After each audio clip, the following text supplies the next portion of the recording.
வணக்கம் மக்களே, 962வது நாள் 4 ரவுண்ட் வந்து பார்த்தீங்கன்னா 2 மணி நேரம் 40 நிமிஷத்தில் கம்ப்ளீட் பண்ணி முடிச்சிட்டோம். ஸோ நம்ம கூட யார் இருக்காங்கன்னா கர்நாடகாவிலேருந்து ஒரு ப்ரோ வந்திருக்காரு, பெங்களூர். ஸோ அந்த ப்ரோ கிட்ட வந்து இப்போ மலை ஏறிட்டுருக்காரு. ஸோ அவர்கிட்ட வந்து ஒரு சில எக்ஸ்பீரியன்ஸ் பற்றி ஒரு சில வார்த்தைகள் கேட்கலாம். Hi bro. ಉದಯ ಮಾದಪ್ಪ ದಿಂಡುಕಲ್ ಒಟ್ಟಛತ್ರಂ ಕೀರನೂರ್ ಅಂತ ಹೆಸರು ಬಂದು ತಮಿಳ್ನಾಡಲ್ಲಿರೋದು. ಇವ್ರ ಹೆಸರು ಕರಿಗಾಲ ಸೋಲನ್ ಅಂತ. ಕರಿಗಾಲ ಸೋಲನ್ ಅವರು ಗಿನ್ನಿಸ್ ರೆಕಾರ್ಡಲ್ಲಿ ಪಟ್ಟ ಹತ್ತಕ್ಕೆ ಹೆಸರು ನೋಡೋಕ್ಕೆ ಮಾಡ್ತಾ ಇದ್ದಾರೆ. ಇವ್ರಿಗೆ ಒಳ್ಳೇದಾಗಲಿ, ಶಿವನ ಆಶೀರ್ವಾದ ಸಿಗಲಿ ಅಂತ ಬೇಡ್ಕೊತೀನಿ. 968ನೇ ದಿನಕ್ಕೆ 4 ಬಾರಿ ಹತ್ತೋದು ಇಳಿಯೋದು 4 ಬಾರಿ. 968ನೇ ದಿನ ಇವರು ಹತ್ತುತ್ತಾ ಇರೋದು.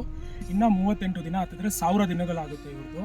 ಇವರು ಗಿನ್ನಿಸ್ ರೆಕಾರ್ಡ್ ಟ್ರೈ ಮಾಡಿ ಹತ್ತಿ ಇಳಿತಾ ಇದ್ದಾರೆ. ಇವ್ರಿಗೆಲ್ಲರೂ ಸಪೋರ್ಟ್ ಮಾಡಿ ಫ್ರೆಂಡ್ಸ್, ಒಳ್ಳೇದಾಗಲಿ, ಶಿವನ ಆಶೀರ್ವಾದ ಎಲ್ಲರಿಗೂ ಇರಲಿ. ಸರ್ವೇ ಜನ ಸುಖಿನೋ ಭವಂತು. ಓಂ ನಮಃ ಶಿವಾಯ, ಹರ ಹರ ಮಹಾದೇವ.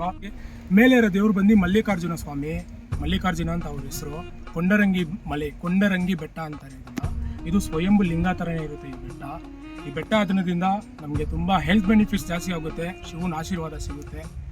ಬ್ರದರ್ಗೆ ಕರಿಗಾಲ ಚೋಳನ್ ಅವ್ರಿಗೆ ಒಂದು ಒಳ್ಳೆ ಆಶೀರ್ವಾದ ಶಿವ ಕೊಟ್ಟು ಅವ್ರಿಗೊಂದು ಒಳ್ಳೆ ಇದಾಗಲಿ ಅಂದ್ಬಿಟ್ಟು ದೇವ್ರ ಹತ್ರ ನಾವು ಬೇಡ್ಕೊಂಡಿರ್ತೀವಿ. ಓಂ ನಮಃ ಶಿವಾಯ.